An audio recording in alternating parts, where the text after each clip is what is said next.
Welcome flyers, to part 5 of Racing Pigeon Training and Conditioning Series.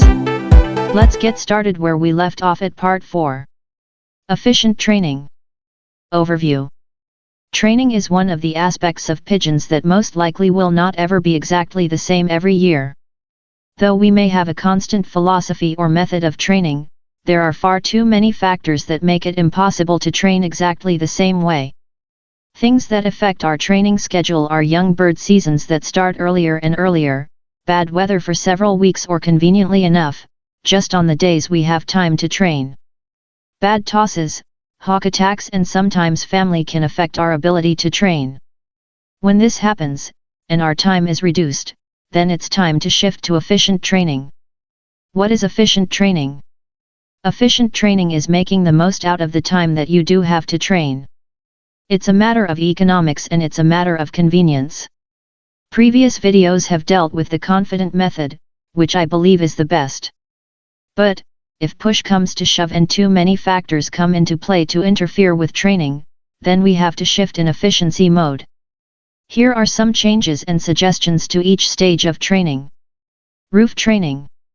When getting the youngsters out, try to switch to twice-a-day feeding if possible. That way, on days that you are off from work, you can let them out for 30 minutes to an hour and be able to call them in and then get them out again in the afternoon or early evening. Having a second feeding allows you to be able to call them in twice in a day. It also doubles your trap training. There will always be birds that sit out and the usual difficulties. For the smart birds, they will get into the program quickly. Loft training. Once your birds are able to fly around, start making effective use of your time by flag flying when they are out loft flying. Keep forcing the amount of time they are in the air by increments until they are flying the desired amount of time. This is important. As previously mentioned, on days you can get them out more than once, the better. Road training. Once the team is starting to route for 30 minutes to 1 hour, you can finally start road training. The premise here though is that you do not have the time for the slow methodical approach. The first time out, take the birds 30 to 40 miles out on the line of flight. Release the birds in 3 groups at least 20 minutes apart. If the birds have been loft flying well and you have removed birds that refuse to loft fly, they will come home fine. They may take some time, but the first time out, they will be homing. If there are dummies in the group, they will start to disappear rapidly. Follow this up with another 30 to 40 mile toss 2 days later and an additional 1-2 more days following. Once they have mastered the 30 to 40 miles sight, you can increase the distance to 50 miles, then 75 miles and finally 100 miles. If you can only get them out once a week, do it. If you can get them out for a short 30 to 40 mile toss once midweek and then the 50 mile, 75 mile, or 100 mile toss on the weekend, even better. The idea here is you are getting them out, on the line of flight, at the necessary distance and getting them fit so that you will be ready when racing starts. Some of the other methods, such as breaking them down into really small groups, or single tossing, most likely will not be feasible if you are in a rush. If something changes and you can incorporate them, all the better. Conclusion. Remember, there is always the ideal way of doing things, the desired way of doing things, the practical way of doing things, and finally the available way of doing things. Find what is going to work with the schedule that you have. Training is necessary. Skimp on training, or decide that you aren't trained enough and skip a season and it will have detrimental effects.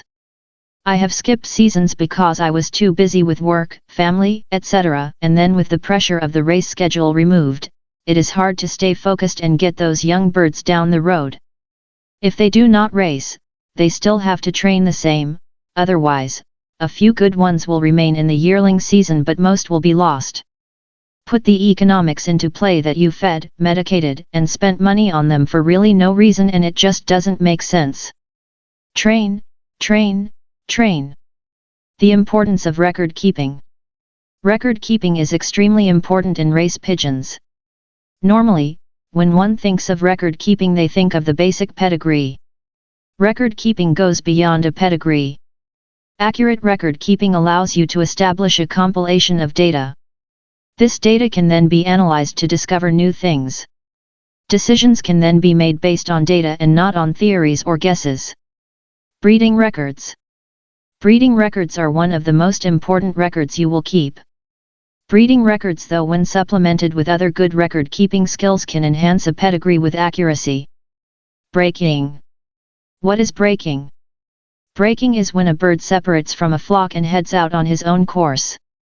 If you observe a flock of pigeons, you will notice there will usually be one leader once they are on a straight course. Occasionally there are a few that switch back and forth.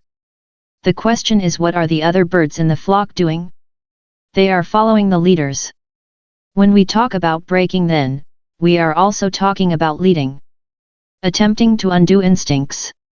Pigeon by nature are gregarious. They want to be together for security. Young birds especially have a hard time breaking. It's in their instincts for survival. The predators usually seek out the loner, as it might be sick or injured, which in nature would be the reason the bird would be solo. Yet our goal is to have winners and leaders. When we train to produce leaders and birds that break, we are attempting to train against instincts. This is important to remember. How do you develop leaders and birds that break? Breaking and leading are two different things. A leader is in front of the flock following his own course but with the security of the flock. The bird that breaks is on his own, but also following his own course. The common denominator is that both are following their own course. This is what we must train our birds to do. We must train them to follow their own course. There are two methods in teaching the birds to follow their own course. The first is by single tossing. The bird has no choice but to follow his own instincts and choose the way home. Single tossing is time-consuming depending on the size of your flock, but is a very valuable training technique. For pigeon fanciers, two of the most precious commodities are time and money. The second method is to toss birds in small groups. I feel that tossing in small groups is better than single tossing. It takes less time, and when birds are in small groups, they are still racing each other and battling to be leader. Start out by breaking your flock into 3 groups.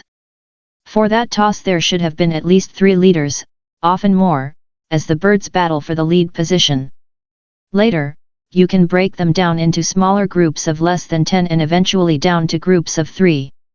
In small group tossing you are developing leaders, which is developing the same instinct that will produce birds that will break and follow their own course.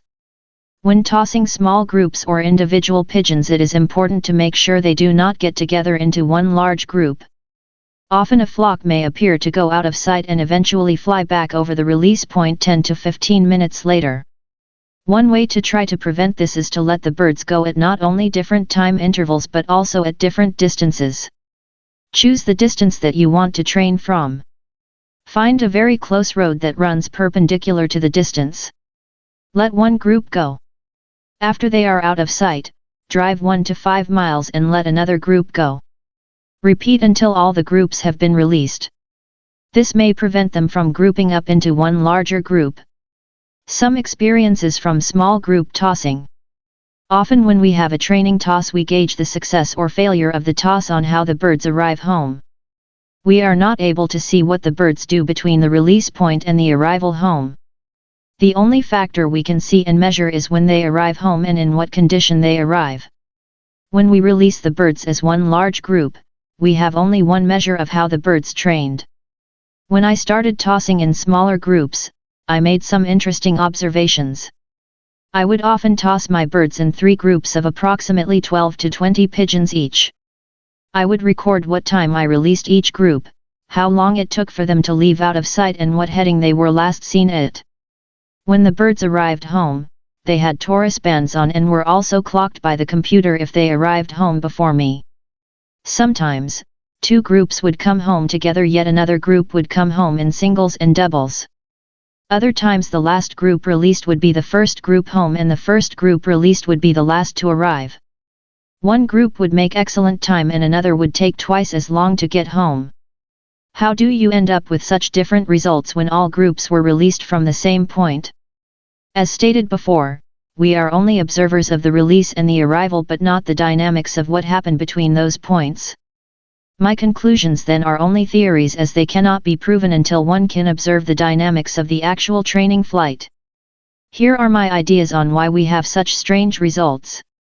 You can often observe at the release point that the birds will start to head out one direction with one leader, and then a different bird gets in the front and they take a new heading. Or sometimes, one bird starts to break and the flock turns to pick them up, staying true to their gregarious nature. There is a battle for the lead position, and the direction of travel for the entire group then depends on who is holding that lead position. I think this explains the return of singles and doubles. I believe that if the lead bird takes the flock on the wrong heading, slowly, the other birds realize this, break off and head home on their own. This would explain why there would be such a broken return. In the case of one group doing poorly and the other groups having a good toss, could be explained by the same event. The leader of the poorly performing group took them on longer flight, but not enough for the entire group to break, or eventually a different bird took lead and brought the team home on the right course. In any flock there are excellent birds and poor birds. There will always be a battle for the lead position. Until the poor leaders are lost from training, there is always the chance of a poor return. So this is the secondary goal of our training. To train until we have enough confident leaders, and any birds that are true followers or dummies are gone from the team. And that's it for the Racing Pigeon Training and Conditioning series. Stay tuned for the Champion Racing Pigeon Racing System series, which will be out soon. Thanks for watching. Please like, share and subscribe. Check out my other informative racing pigeon videos on my channel. Your free downloads are below. Thank you.